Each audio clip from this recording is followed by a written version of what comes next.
Hi, how are we? As you know, the last couple of days there's been an awful lot of debating backwards and forward between organisations and the Senate floor and etc.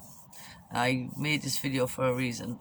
First of all, to inform the greater community of survivors, and second of all, to ask a couple of critical questions, and thirdly, to reach my own conclusion on a couple of things. First of all, I'd like to say I welcome any debates on the Senate floor. I will not give oxygen to that individual, that male senator. He's pointless, to be honest about it. I know his political views already, and really, to be honest about it, I wouldn't even contaminate my mouth by actually calling out his name. Ignore him, do not give him oxygen. That man is pointless. Second of all, I want to say, when it comes to the academics, with all due respect, and I say this with respect, we are well aware of the internal mechanisms of the institutions, especially intergenerational. These are all my records. These are from the industrial schools in Besbra. We're more than, because we were threatened with being moved from one place into the laundry, or we were threatened with the asylum. So we're more than aware, and for some of us, our mothers were there before us, so we know that as well.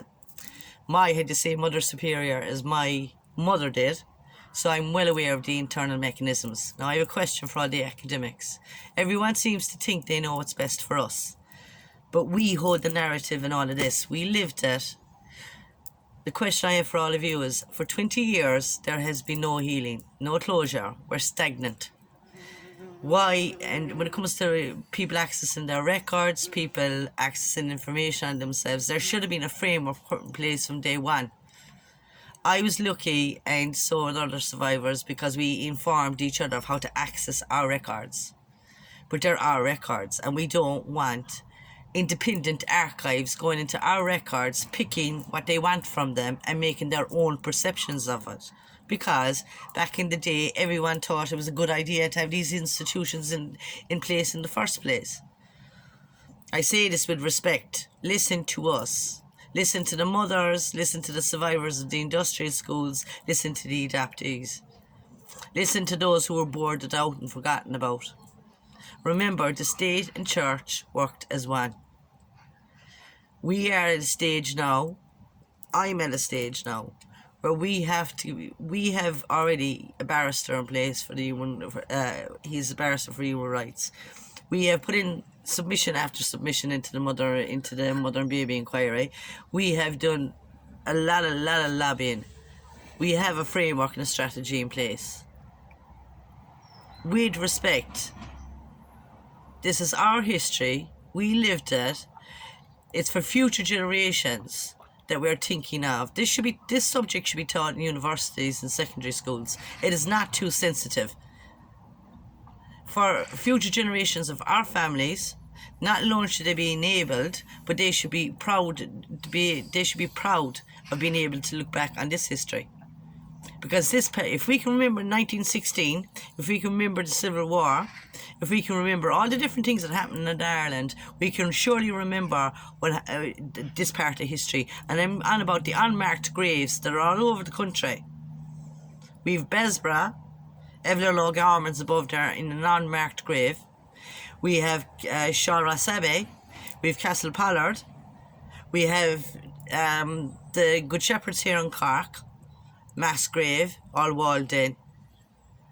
This history is not going to be sanitised or diluted, and we hold the narrative. We lived it. We know the inside mechanisms of the institutions because we were there. We lived it. We are the collective memory. We do not want an independent archive. We do not want the retention of records bill. We are open to Roger O'Gorman's approach for the simple reason that even the language he used, a different approach. He explained why he was doing what he was doing, how he was doing it. That's the first time there's been clarity in 20 years. Now, with all due respect, yesterday there were several members of my community, survivor community, triggered because of words that were said on the Senate floor. It just goes to prove that we haven't moved that forward, that one individual felt he could say what he said on the Senate floor. But you know something? He will have to live with himself. But please don't give that senator oxygen, because he's pointless. Pointless. What I'm saying now here, my own conclusion is, this is my history. This belongs to my family. It belongs to future generations of my family. And remember, I come from a traveller background. My mother did. I had aunts and uncles. I have an aunt in an unmarked grave. And with respect, I'm not being emotional, I'm being practical. For future generations, not just for survivors, grandchildren and children, I'm on about in general in society, our approach and how to change future policy. It's all here. But we have to find a new framework of how we approach this. And I am tired and frustrated at people talking over us, people who think, for some strange reason, especially with respect, organisations and academics that think they know what's best for us. I have survived things, and I do not want pity. I want acknowledgement and respect. I want my families, our legacies, the institutions. I want that respected and acknowledged, and so do all the other survivors. And I ask every survivor out there, ring your TDs.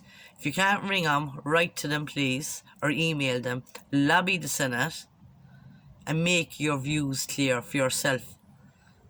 Thank you very much. Bye.